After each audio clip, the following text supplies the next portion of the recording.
إن الحمد لله نحمده ونستعينه ونستغفره ونعوذ بالله من شرور أنفسنا ومن سيئات أعمالنا من يهده الله فلا مضل له ومن يضلل فلا هادي له وأشهد أن لا إله إلا الله وحده لا شريك له وأشهد أن محمدا عبده ورسوله أما بعد. Today we'll be continuing reading from the book of Riyadh as-Saliheen for the Imam An-Nawawi, which has a collection of hadith of the Prophet ﷺ. Today we'll continue in the chapter of repentance, and we will be finishing this inshallah in 3 hadiths. The first of which is the hadith of Imran ibn Husayn al-Khuza'i radiyallahu anhuma. He reported that a woman from the tribe of Juhayna, which is an Arabic tribe, the tribe of Juhayna, came to the Messenger of Allah sallallahu alaihi wasallam while she was pregnant. So this is the chapter of repentance. So she came to the Messenger of Allah sallallahu alaihi wasallam while she was pregnant from zina, which is adultery, and said to him, O Messenger of Allah, I have committed an offense liable to had, which is punishment, liable to punishment. So execute the sentence.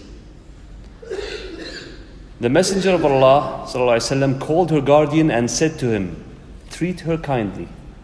Treat her kindly. Bring her to me after the delivery of the child.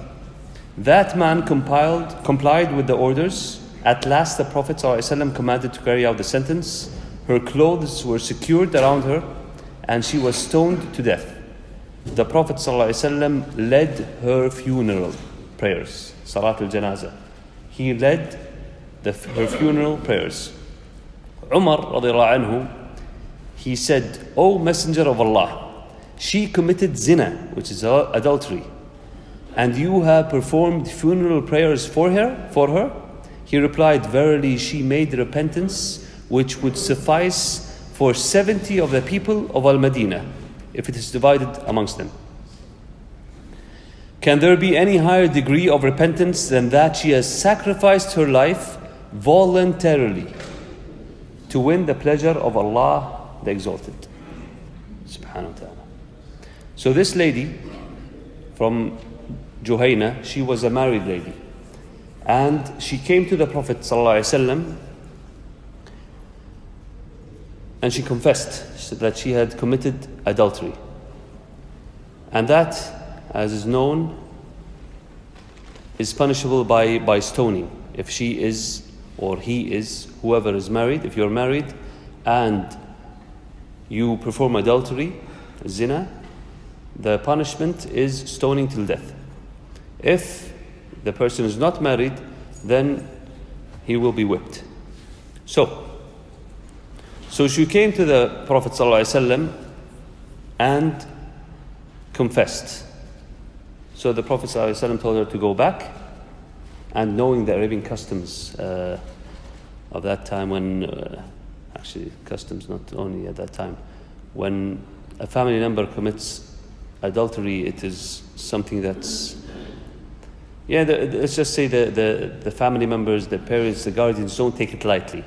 Sometimes it leads to death also, where they might kill her. So the Prophet ﷺ, and that is not right. Let me just say this. It is not right to do these. It is correct to take it up to the ruler, the Muslim ruler, like in our country here in Kuwait, to Wali al-Amr, and they take this out, take out the punishment. It's not something that any one of us can do. So after she had repented, she went to the Prophet ﷺ and she asked for it to be taken, told her to go back and for her guardian to treat her well and to come back after she had given birth. She did that and she came back. And when she came back, her clothes were secured and she was stoned to death, radiyallahu anha wa ardaha. After that, when Umar was, he was asking, why did the Prophet ﷺ pray on her, radiallahu anha, when she was committed adultery, which is one of the great sins. He said that ﷺ, she made a repentance that if divided by 70 people of Ahl al-Madinah, it would be enough for them. So in this hadith, this confirms that the punishment of rajm for the married, as we mentioned, who commits adultery, and he or she is to be stoned to death, and also the merit of sincere pardon. Also that the fear of Allah by the Prophet's companions, where they preferred punishment in dunya, in this life, than to punishment in the hereafter. And here we stop. A man asked Shaykh ibn Uthaymeen, he asked him basically about this. Would it be better to go to the ruler and say that you have committed a sin and have him perform the punishment on you? Or is it better to stay quiet and repent to Allah, and Allah Ta'ala inshallah will forgive the sin? He's all forgiving subhanahu wa ta'ala. So the Shaykh said basically that there is some distinction between the answer. It's not clear cut. It's not this is better or that is better. He said, if you are to repent and you are sure you are not to come back to it, so you repent and you have it in your heart, where we said if you have it in your heart that you will not commit the sin again, then it is better to repent on your own, and no one knows except you and Allah. No one knows except you and Allah. Never talk about your sins in public. Never do this. Stay quiet and have it stay between you and Allah. And Allah Ta'ala, inshallah, if you repent, He will accept your repentance. But Ibn Uthaymeen says, if you fear you will come back to it, then it might be better to go to the ruler and ask for the punishment. But repent, and Allah Ta'ala will accept your sin. He'll accept your repentance. And even if you sin again and again, be truthful. Be truthful within yourself that you will not return to this. Even if you come back to it again and again and again, say in your heart, I will not come back to it. And be truthful in Allah Ta'ala, inshaAllah, with your dua and asking Allah Ta'ala to help you stop this sin. You will, inshaAllah, He will guide you, subhanahu, to the line where you will leave this sin, inshaAllah. Also, one of the benefits of this hadith is to know that it's permissible to perform the funeral prayer on one who has been guilty of major sins, like adultery in this case, provided he has not been taking them as lawful. So if he says that adultery is halal, that's why I've been doing it, here there is fear that he will become a disbeliever. This is one of the known things in Islam. It is not something that someone can say no. For example, hijab is not required. It is something that is customary to the Arabs. Or adultery is acceptable. He who says such things that are known in religion to be set in stone, then he is of great danger of disbelief. Another benefit of this hadith is a pregnant woman cannot be punished with rajm until she gives birth to the child. And also the time to have the child drink the milk and to grow strong when he is able or she is able to eat, then it is performed. The next hadith in this chapter of repentance is the hadith of Ibn Abbas and Anas ibn Malik. that they reported as the Messenger of Allah ﷺ said, if a son of Adam were to own a valley full of gold, subhanAllah, how true is this? If a son of Adam were to own a valley full of gold, he would desire to have two. Nothing can fill his mouth except the earth, which is grave. Allah turns with mercy to him who turns to him in repentance.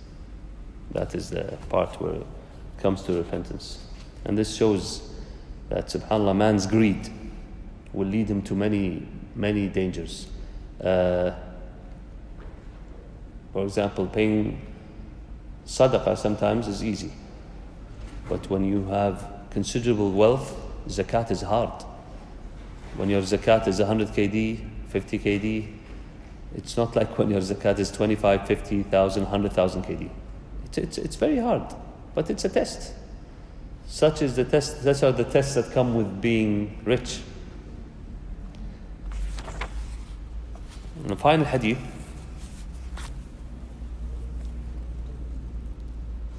I get used to saying this, the final hadith and find this, because when I used to be at school, I used to enjoy it when the teacher says that this is the final part. So I'm trying to encourage you just to be happy. We're near the end.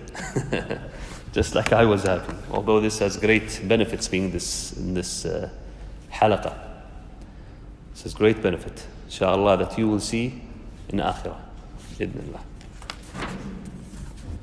Abu Hurairah radiallahu anhu reported that the Messenger of Allah sallallahu alayhi wasallam said, Allah the Exalted smiles at two men. So here the Prophet ﷺ tells us that Allah Ta'ala smiles. But this does not mean that He smiles as we smile. But He said He smiles, so He smiles. We accept it as it comes to us, without saying it is like us or like that, or saying the smile is not actually a smile, it is XYZ. There's no need for this. We accept it like the friends of Sahaba accepted it. So He smiled, He smiled. In Arabic it says, يَضْحَكُ اللَّهُ subhanahu.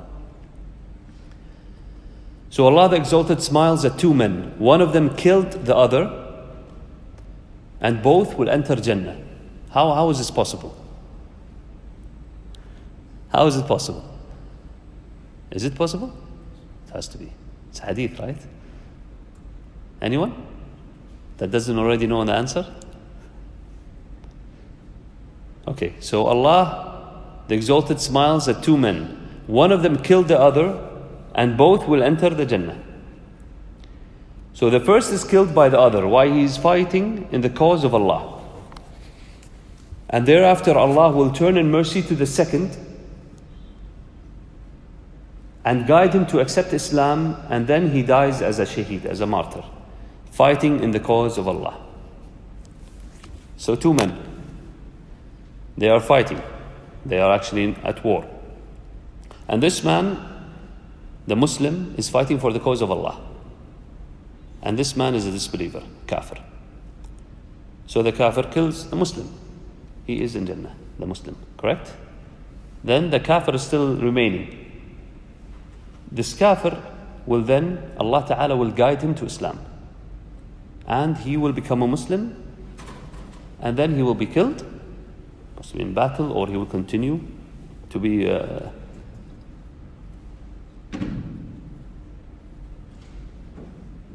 so he becomes a Muslim. In Arabic it's clearer a bit, I think. So he becomes a Muslim and then he dies. Hence, both of them have gone to Jannah.